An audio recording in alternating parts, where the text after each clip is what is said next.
Hello and good morning. This is Joe Malone, and joining me from the Mason City Community School District, we have Assistant Superintendent of Curriculum and Instruction, Bridget Exman Dunn. Bridget, thanks so much for taking some time to join us this morning to talk about something that is kind of a new big deal, but also kind of something kids and parents are sort of used to, depending on where they're at in the schooling system. Good morning, for starters. Good morning. Happy to be here with you. So we're talking about the new cell phone policy and I guess personal electronic device policy that is a state law effective July 1st, about a month and a half ago this year. Does this change a lot of the policy that you already had in place in the school district, or just reinforce it? So it's different depending on the age of the students. This is really no change at all for our students in preschool through sixth grade. Up until this year, our students in seventh and eighth grade have had a pretty similar policy, but our high school students have been able to use their phones in between classes, and that will change for them going into this year. Okay, and I'll bring up the graphic here, and this kind of lays out what it is. Students may not use or possess personal electronic devices during instructional time. So elementary, Lincoln, intermediate, you store them in your lockers. Same deal at John Adams. Mason City High School, in your lockers, or in zipped pockets in backpacks. Now, does that mean that basically just like in the front pouch of your backpack is where you put your phone? Right. Yeah. It basically just means we don't want to see it all day long, other than when you're supervised and in the cafeteria. Okay. So high school students can use their phones only during lunch in the cafeteria. They got to be silenced throughout the day, which I think for the most part isn't that big of a deal, because who has their phone on? Right. I think anybody under the age of 20 would be absolutely mortified if it made a sound. So. Yeah. It'd be like, okay, that's the teacher's phone. Right. That is not ours. That is, somebody else's there. Right. Now, what does enforcement look like with this policy? What's going to happen if a kid is at their locker? Is there a grace period for like the first week of school? Because it's like, oh, I forgot, Right. So we don't have a grace period built in, but I think there's the reality of a learning curve here. Even bringing students back from summer where everything is a lot more flexible and loose, we always have a little bit of a grace period. But really, the first time we see a phone, we're going to take it from the student. They can pick it up at the end of the day. The second time, the parents need to come in and pick it up from the school. And then if we get to a third time, then that means we're going to have a plan in place. That may mean that the student drops it off in the office at the beginning of the day and picks it up at the end of the day, or whatever might be an individualized plan. Now, there's no plan to do what I've seen in other cities where there's like a locked pouch that the kids put their phone in. That's not happening, is it?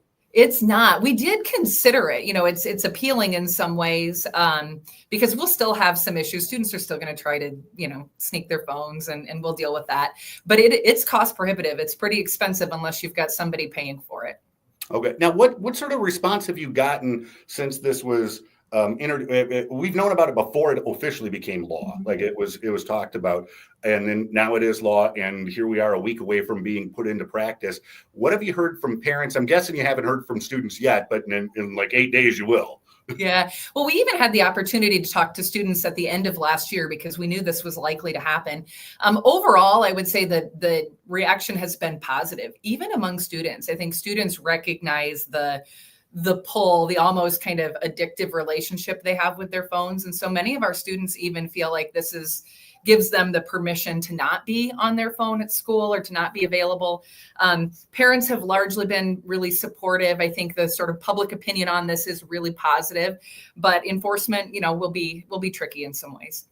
Now, when it comes to using the phone in the classroom, now that's like not happening at all. Was it ever used as a learning tool? Because I don't know if you can tell, but I'm old enough. We didn't have phones when I was in school, so we had to have a T81 graphing calculator and all that sort of stuff. Were students using their phones for math problems or other sort of stuff? And does this mean that they need to therefore invest in other tools to do those things? So I think for districts who don't have a one-to-one device system, which we do, that probably was more the case. We've discouraged students from using their personal devices just because we have better control and management over the district-owned devices. So it shouldn't be much of an instructional difference for us.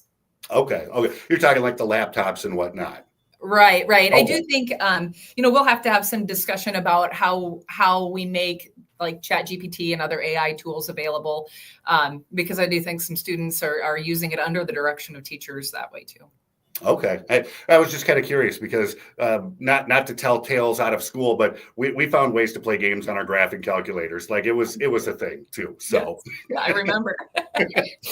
now, what about exceptions? So there are, we're talking about like using your phone as a tool, and there's some people with an individualized education program or a medical need, with like implants, cochlear implants.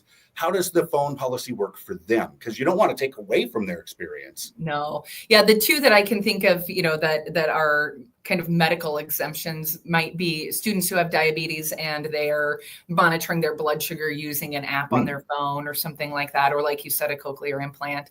And in those cases, we would just write a plan, so that we have some very clear guidelines around the use of that phone and for that specific purpose. We may have other students with like assistive technology devices that they talk with or things like that. And we'll still make room for those, obviously, but by and large, we're just trying to get the phones out of the classroom. Okay. Who do you think is going to have a tougher time with this? The parents not being able to text, what time supper is during fourth period, or the kids? I think there's a little bit of parent angst here. Certainly we'll have a group of kids where this is really, really hard for them. And we'll battle that. I suspect the first month of school will be significant in that way. And then I think parents, I raised 4 kids and I remember, texting my kids to ask them to pick up a sibling after school or to communicate that there was a change of plans. And those are real family logistical needs. So I do suspect there will be a learning curve there for parents. Parents can still always call our offices. They're staffed. We can get messages to kids. And if it's a high school student, they will be able to check those messages at lunch. So they'll just want to pay attention to the timing of when they're sending those communications. Okay, excellent. Well, this has been super informative because, it is kind of a big difference, especially at the high school level, with what is okay and what is not okay when it comes to cell phone use. And, the end result is you want people paying attention to the lesson plans more, and focusing on that, right? Right. And even give their brains a break from the constant, interaction of the device too. Yeah. Yeah. I need to remember that. Leave it in the kitchen, go sit on the couch, enjoy the time. Yeah. Right. That thing. Well, Bridget, thank you so much for taking some time to talk to us about the cell phone policy at Mason City Community School District, and have a great school year. Thank you. I'm excited. It's almost time.